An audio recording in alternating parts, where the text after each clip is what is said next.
It's a happy Friday here in Montrose. I'm Tanya Maddox, and welcome to Montrose Matters Live.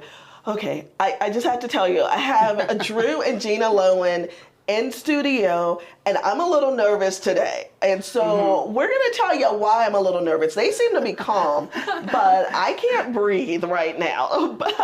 But we have a great show, great lineup for you today. We're going to be talking drones. We're going to be talking videos. We're going to be talking about being a millennial in Montrose, running a business, all sorts of fun things. However, I want everyone to know right now that today is the day that you want to comment, ask questions, be silly, do all sorts of things, because I have 2 tickets to the Root to Tip event that is happening on the 30th. So make sure you comment, and we will pull a just a random commenter as a winner for the. See, I told you I was nervous. Oh my gosh. Okay. So lots of things are going on in Montrose. We have so many events. So for all you networkers out there, there is the business after hours that the chamber is putting on, and people still don't know. You guys are chamber members, right? We are. You're members of the Greater Montrose Area Chamber of Commerce. Yeah. It's real. You get to see real people and hang out, huh? We do. Yeah. Okay. So guess what? They do business after hours usually on the 4th Thursday of every month. This month it's going to be at the Black Canyon Boys and Girls Club off of 6700 Road. So come, eat, drink, have a good time, meet other professionals, and make some connections. And that is happening on Thursday the 29th. The Fair and Rodeo is coming up, and I'm super excited about that. So it starts like tomorrow? Okay, tomorrow. And it goes for a week. We have all sorts of fun things planned. I say we like I'm a part of the Fair and Rodeo, but they're still trying to get me on a horse. So we will be bringing all sorts of fun things from the Fair and Rodeo, clips and so forth. And our plan is to be on site next week at the Fair and Rodeo. So make sure you tune in to that one. And then, so July 30th, it's part of the Fair and Rodeo, but there's a special event. It's called Root to Tip. And I'm going because, well, whenever you have a lineup like the Whiskey Sisters, I should be there, right? So make sure that if you do not win the tickets to that event today, make sure you go online and get tickets, because Root to Tip is going to be a phenomenal event. Then, oh my gosh, so I am giving you some fall event updates early because there is a lot going on. And the first one I'm going to tell you about is technically not fall. I think it's still summer on August 21st. But Youth Appreciation Day is back. We are taking over the entire city, and there are events that are happening from 8 a.m. in the morning until 8 p.m. at night. The majority of the things are free for kids and families. There are some that parents pay and then kids get in free. So make sure that you get out on the 21st. There's going to be a flyer with the list of all the activities on the OurTownMatters.net site, as well as in the newspaper, as well as all these other locations. You'll have flyers out. So be sure to plan on attending all of those events. One of them is happening here, and that is going to be at 8 a.m. until 10 a.m. We're doing backpacks, burritos, and face painting by Annette at Toadstool. Wow. So come on down, get some free burritos, get some backpacks, and let the kids get their faces painted, and we'll have all sorts of other fun activities. So Youth Appreciation Day. Oh, there's a lot going on. Do you like popular music? I do. You do? I like most music, yeah. Do you? Okay. Yeah. So Pops in the Park is fun. Have you guys gone? No. No? Okay. So basically, our symphony, the Valley Symphony Association, will be offering a free concert here in Montrose at River Bottom on July the 12th. And it's Pops in the Park, and it's all popular, fun music. You bring your blankets, you bring your lawn chairs. Just come on out, have a good time. There are going to be food trucks. And if you missed that one, you can go to the September 11th. Well, not if you miss it, but if you want to go early, you can do that same thing, except for the food trucks in Cedar Edge. And that one's a little cool and different because they do an old-fashioned ice cream social during that event. So they'll be having ice cream and pies and all sorts of other things. All you had to say for us was ice cream. Yeah. Ice cream? Did it? Yeah, that was a win? Ice cream's a You win. and me both. You don't even need the pie, right? No, just the ice cream, yeah. I don't know how many Chris Tomlin fans or Danny Goki fans or Jordan Felice fans are out there, but guess what? Rise Up 2021 is happening on September the 11th. It is going to be at the Amphitheater in Grand Junction, and the headliner is Chris Tomlin. So make sure you look for tickets at the OurTownMatters.net website. And Surf's Up. Do you guys like Beach Boys music? Oh, yeah. Oh, yeah, because you like all sorts of music. Oh, yeah. So the San Juan Healthcare Foundation annual fundraiser gala always features a concert, and they have a Beach Boys cover band. So you get to come in costume, listen to some cool music, eat some great food. So make sure you go on to OurTownMatters.net calendar for that one as well. And then, I don't know, these folks are ambitious. So the Habitat for Humanity is shutting down Main Street, and there is Dinner on Main that is happening on September the 25th. So make sure you go online and register for that. I did say there were a lot of events, right? Yeah. I know. Probably out of breath. I'm a little out of breath here. So without further ado, we're going to take a quick commercial break, but I have to let you know that this entire show is underwritten by Alpine Bank, River Valley Family Health Centers, the Real Estate Store, and Elevate Fiber. We could not bring this show to you without these sponsors and underwriters. So thank you guys. We're going to take a quick commercial break. Employees, and we were in a double wide trailer with 4 exam rooms. So that's where we started, behind an elementary school, really focused on taking care of those children. It was a school-based clinic prior to us becoming an FQHC. But very quickly, we realized the community needed a lot more support, a lot more access to healthcare. So in the last 8 years, we've grown to 3 different sites. We have 104 employees now, and we're taking care of about 6,600 unique patients a year.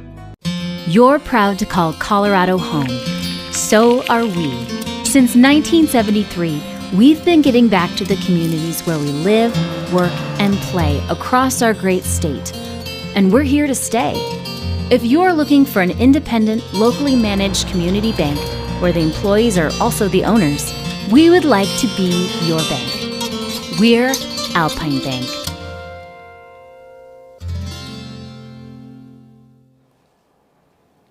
Whew, okay. Told you I was nervous.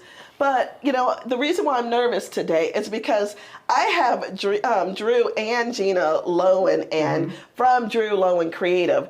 And for those of you who don't know, they should be behind the cameras instead of front of the cameras.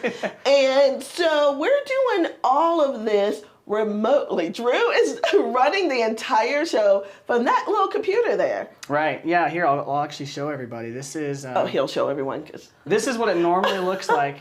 And if I panned to the left, you'd actually see a whole rat's nest of cables and switchers and microphones and light panels and all that stuff. But I basically designed it to where I can run all of it from a computer that's on the same network, and I can trigger all sorts of different devices to interact with each other, and that's how our whole show runs. So, yeah, you had me at different devices that, you know, interact with each other. Drew It took a while to figure out. Oh, it did? Yeah. Okay, thank you, because I feel better. Drew Loewen, what I want to know is, are you really that good? I don't know. I just learned a lot of it from the internet, but I think, you know what? Now I feel better. The part that you don't see is the hours and hours putting this show together at home, doing live tests where I was just like, gosh, it's not working, and I had to tweak minor things and, you know, change 1 or 2 lines of code, because if you have a space in the wrong spot, the whole thing falls apart. So, I mean, yeah, it was mostly trial and error, but luckily I figured all that out before we started the show, before our first episode. So, yes, luckily he figured that out. Just a couple days before, so not too much stress. Lots of time in the nerd cavern. That's what Gina calls it. Yeah. So, okay, you guys are first of all, I love Drew and Gina Loewen. Love them, love them. And so you're a married dynamic duo here. And Yeah. you launched when? So January of 2019 was when I officially filed like the LLC paperwork and the articles of organization for Drew Loewen Creative. So, All right. hadn't even met Gina yet. Oh, yeah. So, Oh, no. Wait. This was a one-man show? There was no dynamic duo until when? Well, I wasn't successful at that Right. point either. So. Go, Gina! It's all Gina's doing, really. So we met that same year. I think it was like the very last week of April we first met. And then our first date was actually on Mother's Day of 2019. So I got permission from my mom to not have dinner with her on Mother's Day. We had lunch and played golf, which I don't golf if you know me. So that was a real That's the self-sacrificing gift for Mother's really? Day. And then I went to the same restaurant we had Mother's Day brunch at for my date with Gina, and that was our first date. Yep. Wow. I did hear a little didn't know it was a rumor. date. She didn't. I was trying to make it clear it was a date, but she was like, I wasn't sure if it was a date. I didn't want to assume. You never know. You never know. That's obvious. Okay, so you finally talked her into making sure that was an official date, and then Yep. you had many others after that. You end up marrying her. You're a lucky lady, by the way. I know. Aw. And then that's when Drew Loewen Creative started to get busy, and but seriously, talk us through entrepreneurship and what were you doing before? You guys, one of the reasons why I love you is they are on the cusp of being millennials. So what that means is they're still super cool, and then I'm even more cool because I hang out with them because I'm old now. You're cool, Tanya. Yeah, We're happy You to help don't, you out. yeah. oh, thank you. I was gonna say she didn't need our help, but Gina's more savage than I am, if that's not clear. I'm starting to figure that out. Okay. But so I forgot where I was going with this question. Oh my gosh. Something entrepreneurship. Yes. Something Right. about No, that. where were you before? You were working, Yeah. because this is not what you went to school for. Your degree is. Yeah, that's right. So I went to Grand Canyon University, and I studied theology. So I was actually going to be a pastor, get an MDiv, that whole thing. I'm sorry, what? Yeah, I know. And then I got a double major in English literature as well. So Okay. if you knew me in high school, I loved film. I wanted to do film, and I intended to go to film school. But the only reason to go to film school is if you can go to a really good one in LA, because the connections. Because you can learn all of this without going to school for it pretty quickly if you just put in the time and find the right resources. So I didn't get into that school, at least not with the scholarship that could have made it affordable for me. So I was like, okay, film's not going to be what I do with my life. That's fine. So in college, I kind of, thought that was going to be not my path.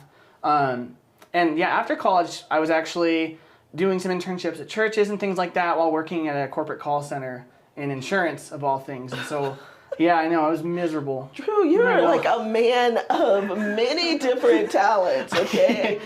Yeah, I don't think that being good at customer service calls is something I want to be known for, though. So I'm glad that I made the change, because it really wasn't it was a good company, but for me, that type of work environment just wasn't somewhere where I could thrive. Just being in an office and being in a really big sort of kind of bureaucratic, large corporate entity like that just isn't something I'm a little too, I guess, unchained for that sort of thing. No, but this is good, Drew. So for every business owner out there, anyone who manages people, this is the audience that you really, we're all trying to attract. And if we can't figure out how to create careers for you, not just jobs, not just positions, then it's going to be tough for us all. Because what if everyone does what you did? Right. And let's finish that story, by the way. Right. Well, I mean, and that's kind of what happened is I was really disenchanted with my career and the church internships weren't working out, and I was on my own sort of faith journey that ended up going a different direction anyways than where I was at with that goal. And at that moment I was kind of like looking for options. I didn't like living in a city because, as much as I could say, oh, I have all these options and different things you could do in a city, it took me 45 minutes to drive down the road, much less to a concert or to somewhere where I could enjoy myself. And so I just felt strapped for time, and didn't really like the direction I was going. That's when my mom and my dad had actually moved here probably 3 years prior to Montrose. And You know Montrose is a city, right? Does he know yeah. that? Okay. Well, yeah, but like it's not like Phoenix. Yeah, you know what I mean? It's not a metropolitan area with millions of people. Montrose is just as big as it should be, I think. So, but yeah, I mean, I really just didn't like where I was working, and my mom had kind of put this opportunity in front of me. She was working in real estate out here at the time. Okay. And they really had a need for more drone operators because there was only 1 or 2 out here. And so I'm sorry, did you say drones? Are you talking about Yeah. those little toys that my 8-year-old plays with? yeah, similar. Okay. These are just toys for adult men. Okay, just Hey, there is wanted a to... lot of truth to that. Preston Michael Maddox, if you're listening, just tune out right now. Preston, we'll teach you how to fly a drone. Don't worry, we'll get you flying. But yeah, I mean, so again, the whole film dream I thought was dead and gone, and I bought a drone, which was totally just on credit, and I was like not making smart financial decisions. I'm like, whatever, we're just gonna take a leap of faith. Bought the drone, got licensed, moved out here, and really just started doing like real estate stuff with the drone. Okay. And really weird, the first friend I made out here was someone who had studied film and had worked in the industry on like big film sets. In fact, he had moved out here to marry the woman that he was married to, but before they got married, he worked on a film set for a movie that ended up being one of the first Amazon originals when they launched Amazon Studios. And so he knew the industry and all the gaps that I had in terms of like catching up to where the industry was at and learning how to really make it work. He sort of filled in for me kind of as a mentor. Okay, so I gotta just pause here for a second because there are 2 things that I heard that. One, you met a gentleman here who moved My out age, to too. He's your only a couple years age, older. exactly, who moved out here to meet the woman that he's currently married to. Yeah. Isn't the rumor that you can't meet anyone in Montrose? Yeah. There's nothing to do That's for what you young thought. people. That is what I thought. I thought moving here, I was like, I'm going to be single for the rest of my life. Oops. Okay. Now you know better. It's true. Yeah. All right. So 2 people that we've talked about here have met their wives, their spouses. All right. You can continue the story. Yeah. I just want to point that out. No, yeah. Other young people and other people getting married. Totally. Who knew? Yeah. I mean, neither of us were from here. It was kind of just the place that we met. But I think that's true of a lot of people our age that are moving here and settling in, is they're moving here because of the recreation, the business opportunity, the community, the pace of life where you can actually live like a well-rounded full life. Those are the things that attract people, and if that's what you're attracted to, you find someone that's like-minded pretty easily, and that's what that's how it was with us. I feel like I met meeting Gina was like meeting someone I should have always known. It's kind of how it felt. Oh my gosh. Seriously. But Okay. My husband's never said that to me. sorry, Travis. So It's a good one. Just hold it in the back pocket, and then 3 months from now you can exactly pull it out because yeah. she'll forget. So you did mention something, and I want to actually do a shameless plug too. So you said the recreation here in Montrose is really something that appealed to both of you, and just all the things to do. Do you guys know that July is National Parks and Rec Month? And the city of Montrose and Montrose County has created a proclamation to formally announce that Parks and Rec Month in Montrose County and the city of Montrose, along with the Parks and Rec district here, is official. So this month at the field house or at the rec center, we're doing, there's a sideways photo. You'll be able to take some photos and win some great prizes of just things that you can use in your recreational activity. So make sure you head out to the rec center and to the field house on certain days and times for the rest of this month. Take some selfies and you can win some prizes. Okay, I'm done with that shameless plug. It really wasn't shameless. It's pretty darn awesome. I No, love it the is. rec It is center. really cool. Yes. Yeah. So you moved here, you enjoyed the outdoor life, you met Gina, talked her into marrying you. Yeah. Okay, yeah, you didn't know that. She thought we were just gonna be really good friends, and the second I met her, I was like, "Oh, I'm gonna marry this girl." I didn't tell her that though. Right. There was some strategy involved. Did you get his, like, Were you interested in film at all during that time? And No. did you understand kind of what he wanted to do and what his goals are? Because right now I see you guys wearing these cool shirts and, this is a legit business. Yeah, no, I guess I wasn't disinterested in it, but I never saw myself getting involved with photography or film at all. Mm-hmm. And then, you just started kind of showing me what you did, and I'd help you out with some projects, and then you started teaching me how to use a camera. You just slowly reeling me in. She picked it up really quick though, and that was the big thing. I mean, the first one that you helped me with was a wedding video, and it was actually my first wedding video, and we're really ambitious. We're like, oh, it's our first wedding video that was all my project. I wasn't a second shooter or anything, and I knew I couldn't carry all the gear by myself. So at the very least, I was like, will you just come and help me like carry stuff around? And I gave her a camera on a gimbal and just said, here's kind of how you use it, see what you get. And I think like 25 or 30% of that wedding film had Gina's shots in it, and that was her first time ever filming anything. So I was like, cool, so she's a natural. And then from there, yeah, she's picked it up quick, and now she can edit, she can film.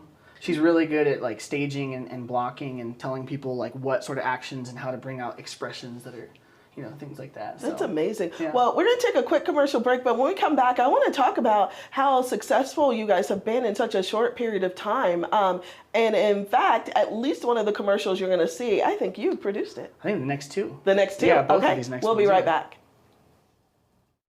At the Real Estate Store, we're a group of real estate professionals who share all forms of property brokering in an innovative way. Our expertise and experience makes us the best choice for buyers and sellers. Our brokers are ready to assist you, either in person or virtually. Come visit us in historic downtown Montrose and experience for yourself the difference of our personal, professional property brokers.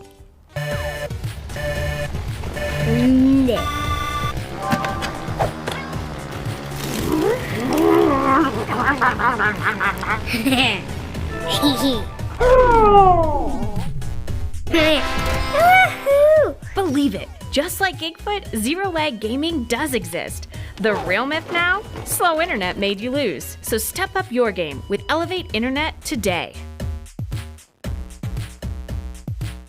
I'm coming back. What's funny? You're responsible for my cheese ball addiction, I'm sorry, I take full responsibility. You do, So, that's good work. I mean, I am a little biased, obviously, but you're right here in Montrose, Colorado. And in fact, let's talk specifically about the Elevate commercial. What did you do that one for? So we've done a good amount of work for Elevate and DMEA. They actually were a pretty early client, which that was like a shaking in my boots kind of moment when I got an email from Elevate saying, we want you to do a video for us. I was like, oh gosh, do you know? Like that was very early on. I think that was the first one you're that saying that, like... Right. Right. Well, it worked out, so now that they like it. So, Becky, he wasn't nervous, okay? I was nervous, because at that point, I think they reached out to me in September of 19, and that was my first month where I had officially gone full-time. So the first 6 months were going from zero, and then I was working at a coffee shop and just doing this on the side, and then at September I was like, okay, this is officially making me as much as my coffee shop income, let's go full-time. And then that's when Elevate reached out to me, and we started with like some electric vehicle videos for DMEA, and they were really happy with them, and we put a lot of work into those ones to make them really good. Gina did some work on those ones actually, as well. And then so with Elevate, they've done a couple campaigns that we filmed, and one of them was We Do More. So there was this idea where their cable installation guys were going to be doing more than just that for their customers. And so there's a video of like one of them cleaning gutters and another one like painting someone's nails. And it was very clear he's never held nail polish before, And then this one was Believe It, just the idea that we really can have internet this good in a rural community, in rural settings like parts of Delta and Montrose are. And so they have Gigfoot, which was the character because it's, gigabit internet. Yeah, I get it. Yeah. Okay, I may not be a millennial, but I get it. It was all their idea, actually. So their marketing team, they're excellent. Oh, they have really are. really good ideas, and then we just have the pleasure of coming alongside them to execute. So. Well, but what I was getting at is, didn't that commercial play for a specific? Oh yeah, it did. So that feeding him these, It did air on like traditional broadcast television locally, not nationally, obviously, Right. but it did air locally. So if you've seen it before, that might have been And where you it saw it. debuted during the Super Bowl. During the Super That's Bowl, right? Woo! Okay, that was tough. you Thank know- you, Gina. I don't know what I would do without you. Okay. Well, I wasn't actually. We didn't actually see it. It was really sad. We watched the Super Bowl, which I don't really watch sports. It was just to see the commercial, and where we were streaming it, we didn't see the local commercials, and so we missed it. Do you know how We many? did see it later. I mean, seriously, at this point in your career, do you know how many people love to have created a commercial for the Super Bowl? It was pretty neat. Yeah, that's That actually amazing. came second too, because it was supposed to just be like a social media commercial. Right. And we sent it to them, and they're like, "We love this so much. We want this to be our on-air spot." And then that made me nervous again too. I'm like, "Oh gosh, we have to do a lot with the music licensing here to make this legal. We have to edit it down." So then, but it was a really cool experience to get to do that. It's interesting. Your talent is, I am biased, but you can go from creating a commercial for, the Super Bowl and for an entity like DMEA and Elevate to the. I love that real estate store commercial that you did, and that was part of something larger. It shows like how soft they are, how consumer friendly, and all the different elements that go into purchasing and buying real estate. I mean, it makes me want to buy a new home seeing that. How do you transition? And those are just two of your clients, because what I understand is you do work for the county, you do work for the city as well.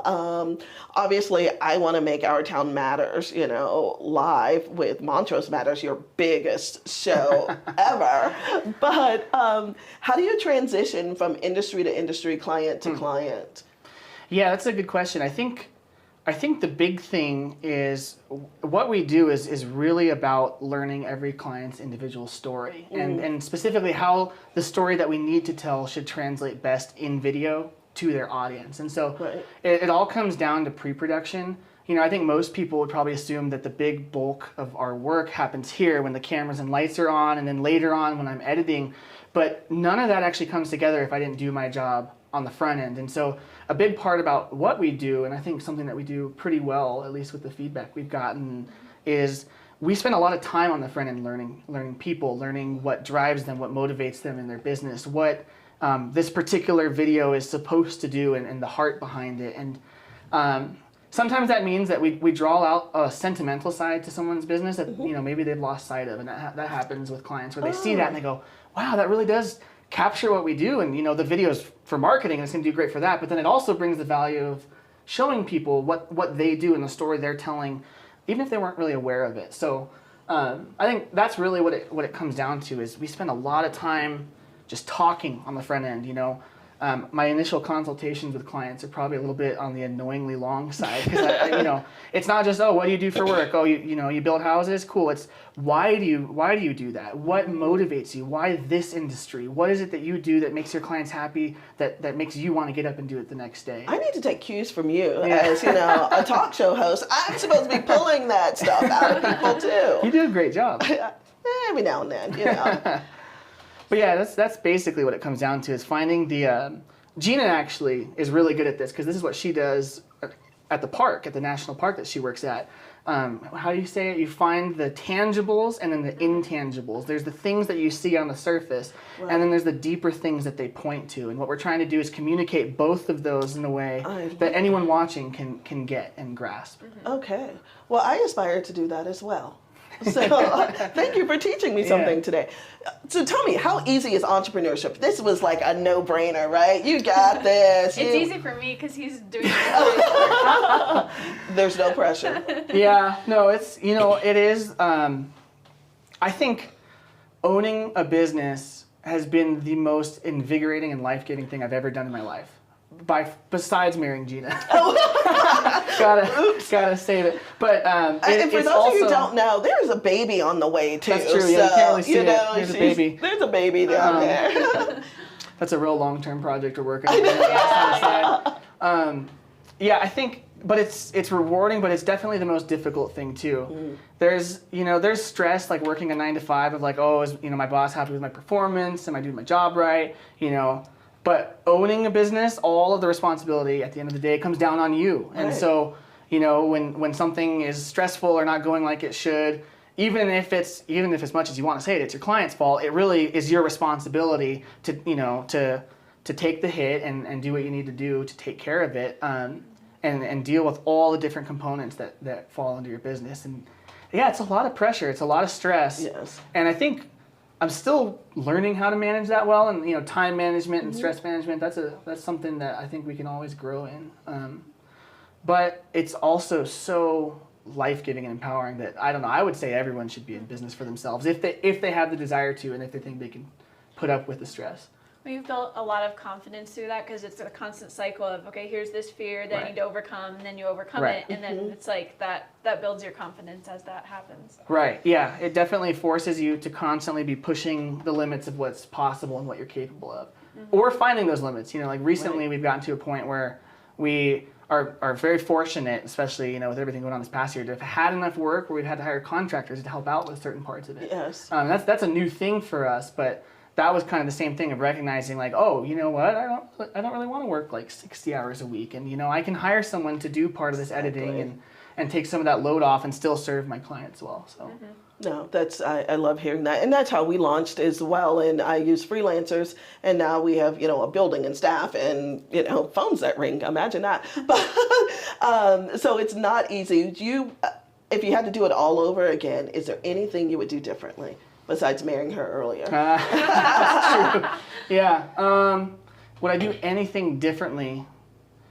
Yeah, I don't know. I think that there are decisions in terms of like equipment purchases that I would change. Maybe initially branding, because since I started out doing like drone stuff, it took a lot longer than I wanted it to for people to realize, wait, oh, actually that's like just 10% of what Drew does is drone stuff. Right.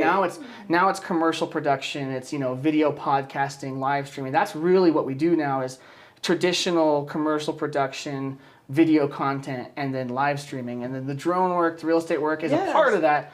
But so I think if I would have had the vision, the confidence to have the vision for what we're doing now earlier, that would have been the only thing really. And then right now we're in the middle of changing to a different camera system, so that's an expensive decision that if I would have made some smarter moves on the front end, it wouldn't have been as expensive. So. Yeah.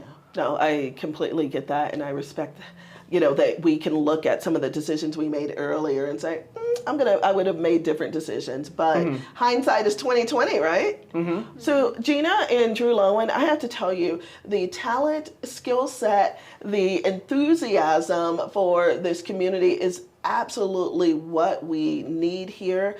I am thrilled to work with you on the back end. I'm thrilled to call you guys friends now. Yeah. Please continue doing what you're doing for this community, bringing first class videography and commercial work here to Montrose. All right, guys, make sure you comment, send any questions. We'll respond later. But thank you so much, Drew and Gina Loewen, Drew Loewen Creative, and we'll get those tickets out to you today. Have a great Friday, Montrose.